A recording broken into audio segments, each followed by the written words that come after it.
Woo! All right. Welcome everyone to our live feature breakdown of our talent description assets. So this is part of a series of videos we're doing where we'll basically break down with you each of the assets that Capsho creates for you. As you can see from that ad, we do quite a few. So this is going to be quite the exercise, basically to show you around Capsho, inside of Capsho, what we create and basically how you can get the most out of that particular asset.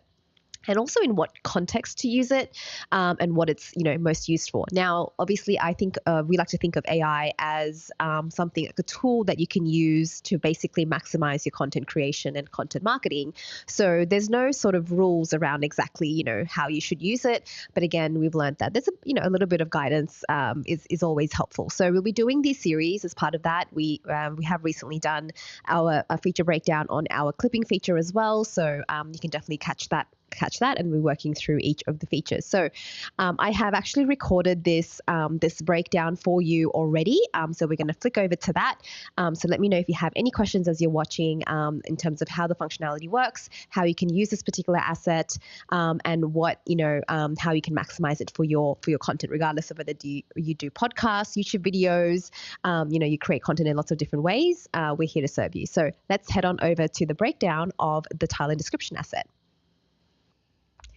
Hi there. All right. So we are going to get into a detailed breakdown of the talent description asset that Capsho creates for you. We like to think of this as the foundational asset when it comes to your content, because this is really the asset that you need to publish, the file that you have created. Now, it doesn't mean that, you can't use Capsho for video and audio content that you have no intention of publishing, because Capsho works really well for anything that you're just doing a bit of a brain dump around, that you still want to sort of get some content from.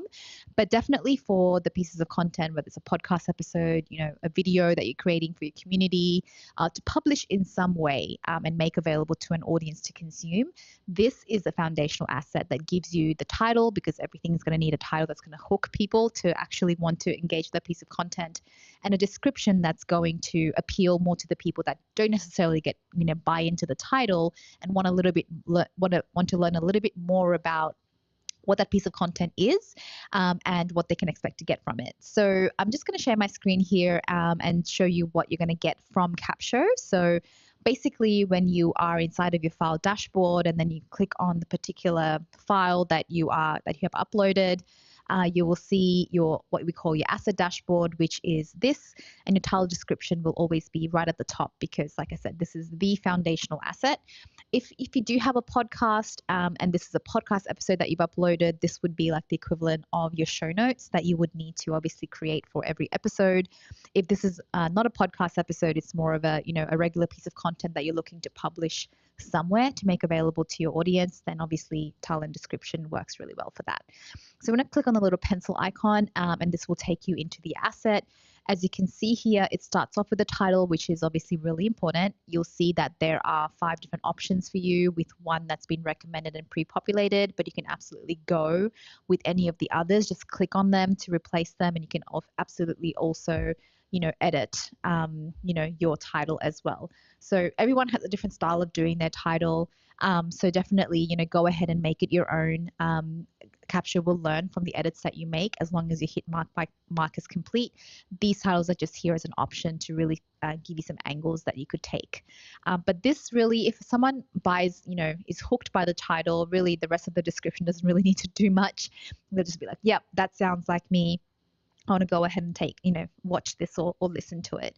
But the point of the rest of the description is it's going to really give people a really solid view of what the content is about so that they can basically, hit play on it. So you'll find that with Capsho, it will start with something that creates a bit of a hook for the people from a curiosity perspective. And it does that in a few different ways. In this particular example, you can see that it's alluding to a pain point that our audience may have, which is around, not getting cut through with their content. So basically, it's teasing a way that they can basically not be held hostage by the algorithm, and also actually get their, content, reaching the right people. And then the second paragraph will set the scene a little bit in terms of what the content is about. And, in this case, because it was with the guest, who the guest is. So as you can see here, YouTube veteran, that's what Roberto is, but that will automatically build resonance and credibility for our audience because they're obviously trying to be successful on YouTube, and talks about his 4S strategy, and kind of teases that as well. So that is what the second paragraph generally will do in your title and description, excuse me. And then it'll kind of have something that kind of ties it together to really, as to like in terms of why that's relevant to them and their end goal, which is really about bypassing the algorithms and connecting with their ideal audience. So then we have a section on, what are the key items of value that the listener or viewer is going to get. So if key value outcomes is not your way of talking about this, you can absolutely, put in something a little bit more, aligned to how you like to communicate. You will see that Capsho will create 5 different dot points for you. Generally, really depends on the upload.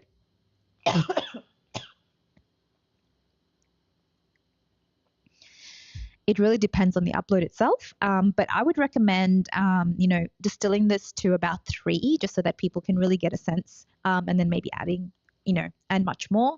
So you'll see that they're done more in a curiosity perspective rather than telling you exactly what it is. So, for example, learn to craft share-worthy pillar pieces that captivate your audience. It doesn't really tell you how to set that up, but it tells you that you'll learn how to do that. So these are going to be the learning outcomes.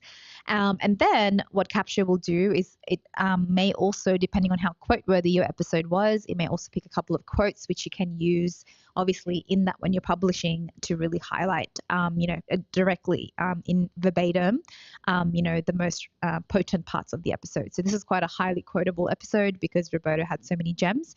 So you can see here that it's pulled, a couple from him. And you can absolutely go ahead and use Capsho's formatting to, to turn it into a more of a quote to see how that will look as well. Just realized that's not part of the quote. And then, if you do have a publishing platform that lets you do this as well, turn items into block quotes, then that's highly recommended because then it creates a visual, change as well for people. And then it will just have a CTA here, as you can see, which basically then again highlights the relevance to the audience and then encourages them to actually hit play, because this is going to be published alongside the video or piece of audio content. Capsho also creates chapter summaries and key moments. So if you would like, if your audience is a bit more of a they like to sort of pick and choose what they like to listen to and watch, especially if it is on the longer side, then these key moments are really helpful to publish alongside so that people can skip directly to the bits that they are interested in. And then the chapter summaries will just add a little bit more detail to each of the key moments. So for example, what does it mean? What does the value of transparency in revealing processes mean?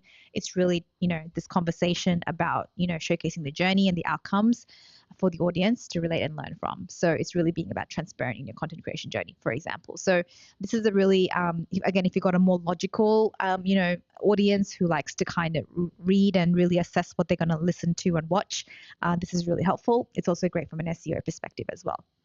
So that's kind of the building blocks of what goes into your title and description.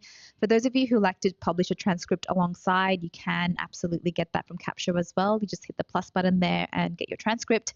It will give you a timestamped version of your conversation, whether that's a solo or with a guest. So that's basically it. Now, in terms of where this will live in terms of publishing, it really depends on what your use case is. Obviously, if you have a podcast, you could do a shorter version of this in the actual part that goes with your audience. And you could have a more detailed version that lives on your podcast website. And then that could say, hey, check out the full show notes here. You could absolutely publish the whole thing alongside your episode as well. If this is something where you are, creating a piece of content for, members of your closed community, for example, you would publish this right alongside on Kajabi or, in your course or something like that. You would publish this right alongside your video so that people can get a sense of what they're going to learn from the video. If it's more YouTube that you're doing, and you have a YouTube video, Capsho does create a specific YouTube title and description as well. So we will do a separate video breaking that down, but that's going to be optimized for YouTube. But at the same time, there's no reason why you can't use this asset and cross-check it, cross-reference it if you would like to add more of these kind of elements to your YouTube title and descriptions. And finally, even if you're not looking to publish the piece of content, like I said, this asset is really, really helpful to distill what the key things are that your audience is going to learn from the piece of content you've created. It also will give you some really helpful curiosity hooks, potentially some quotes as well if you have a highly quotable piece of content, and that can be really great inputs into emails. It can be really great inputs into any piece of communication you're sharing with the audience about why they should listen to / watch this video and or audio piece of content. So it has a lot of different uses. We recommend opening your mind up. Really see this as almost like the first set of notes that you get about your piece of content, and we look forward to seeing how you use it. All right. So hopefully that was helpful for you guys. That's just a pretty detailed breakdown of that particular asset. It's a foundational asset, so you really want to use it from a publishing perspective. But like I had already mentioned, it's also very helpful for you to pull ideas from for your emails and other marketing content as well. So definitely leave us a comment if you have any other requests that you would like to see in the title and description. That would make it super helpful. We're always looking to get feedback and share with us as well if you've been using that particular feature, how you've been using it, and what results you've been getting. We'd love to hear from you. Like I said, we'll continue these videos to do a breakdown of every single feature. So if you have particular requests of which ones you'd like us to cover, let us know as well. But otherwise, until next time, I will see you, all the best with your content creation, and I will see you guys on the next video. All right, bye.